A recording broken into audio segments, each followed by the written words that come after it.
A Virginia 6-year-old brings a gun to his school and shoots his teacher. Well, there is breaking news out of Newport News, Virginia tonight. There was a terrifying shooting inside an elementary school late this afternoon. A female teacher was rushed to the hospital with life-threatening injuries, and a student, we are just learning, 6 years old, was taken into custody after the shooting at Richneck Elementary. The altercation was between a 6-year-old, the student, who did have the firearm, and the teacher, and then a round was fired. Just stunning to hear that. Police say the shooting was not accidental, and they are investigating where the young boy got that handgun. And this, of course, will provoke more calls for further gun control laws. But my next guest recently testified before Congress about the negative unintended consequences of gun control measures. There isn't one mass public shooting this century that would have been stopped if such a law had been in effect and had been perfectly enforced. Worse, no one is talking about the massive errors in the background check system and how it overwhelmingly discriminates against Black and Hispanic males being able to go and defend themselves and their families. We hear calls for bans of so-called assault weapons, but the vast majority of firearms in the United States, including these assault weapons, are semi-automatic guns that are functionally identical.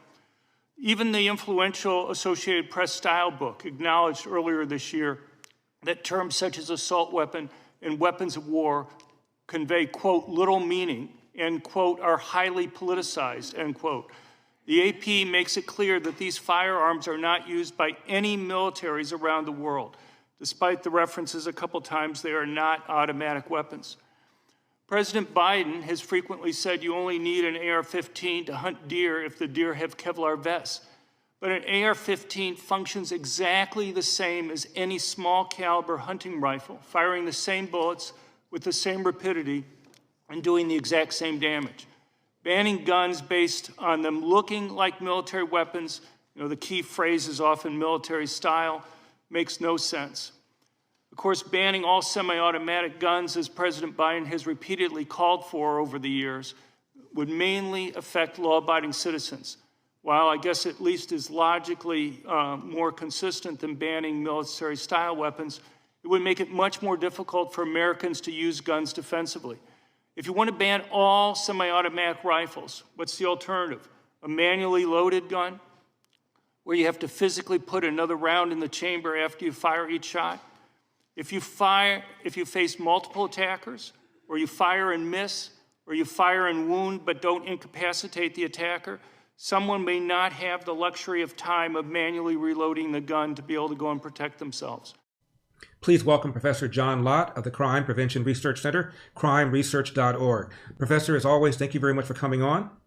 Oh, it's great to talk to you again, Larry. Thanks for being there. Professor, 6-year-old gets a gun, shoots a teacher. What law can we pass? What common sense law can we pass to have prevented something like that from happening?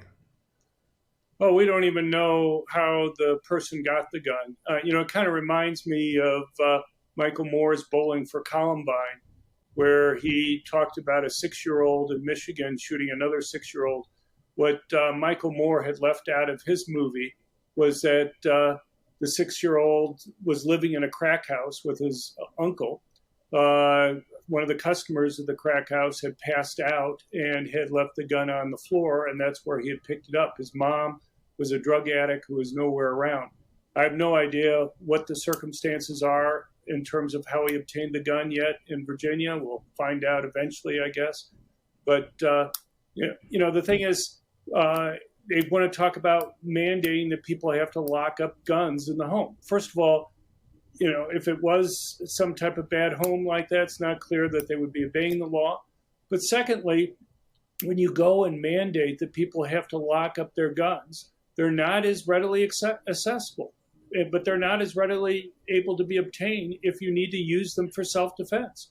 What you find in states that have mandated that people have to lock up their guns is that criminals become emboldened to attack people in their homes. And they're more successful in the crimes that they commit. That if you look at the total number of deaths, what you actually see is an increase in the number of deaths. Most accidental shootings involving young kids involve adult males who are firing their own guns. requiring that you have to have a gun lock isn't going to stop those types of cases from occurring. And John, you have documented over the years many instances in which children have used guns to defend themselves, to defend their parents, to defend their grandparents. Oh yeah, no, you don't see this in the news. If a child uses a gun improperly and either shoots themselves or another child, you're going to get massive national news coverage on it. You'll find 24 or 50 or even 80 or more news stories across the country about that incident. But if you see a child use a gun, and as you say, there are many of these cases where they save somebody else's life, that heroic case is lucky to get one story in one newspaper. You talk to reporters that have covered these things and you ask them why it is that certain stories get picked up and other ones don't. So like if a cab driver gets killed, that will get picked up by many newspapers around the country. And they'll tell you, and it's been told to me many times, that they're worried about encouraging people having kids get access to guns, and that they believe the number of accidental gun deaths involving children is much, much higher than it actually is. You look for kids under 10, you'll see in recent years something around 30 accidental gun deaths in the United States. For children under age 15, you'll see something like about 55 or so. It'd be great if those numbers were zero. But the problem is, as I mentioned, most of those involve adult males firing the gun, not a child getting a hold of a gun and using it improperly. And in many of those John, in my documentary, I stood outside of Bowling for Columbine as people walked out. And I asked them how many children aged 10 or under were killed in a recent year because of guns. 200, 300, 400, 500 people said. And the numbers really are quite small. Far more drownings, people playing with matches, people having bicycle accidents. But the assumption is, as you pointed out, that the number of kids who are killed accidentally because of firearms is dramatically higher in the minds of a lot of people than the real actual numbers.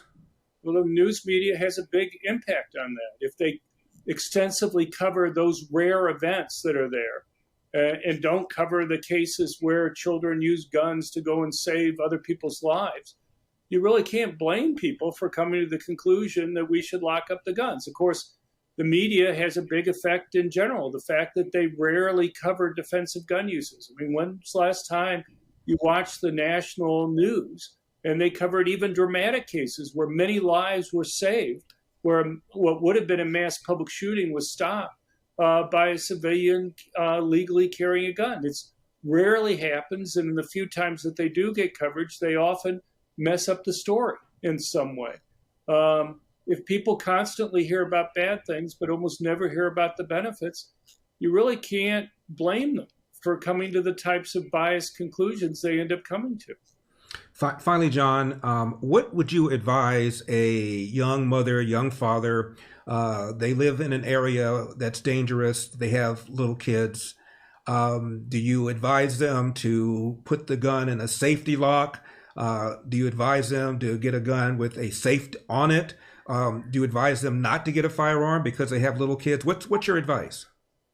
Well, as you say, it depends a lot on where they're living. If they live in a very dangerous area, you can talk to kids. I think the very low rate indicates that people have been doing a fairly good job with regard to how they educate and talk to their kids. But if you live in a dangerous area, you want to make sure that the gun is readily accessible. If you live in a very safe area, then fine, go and lock up your gun.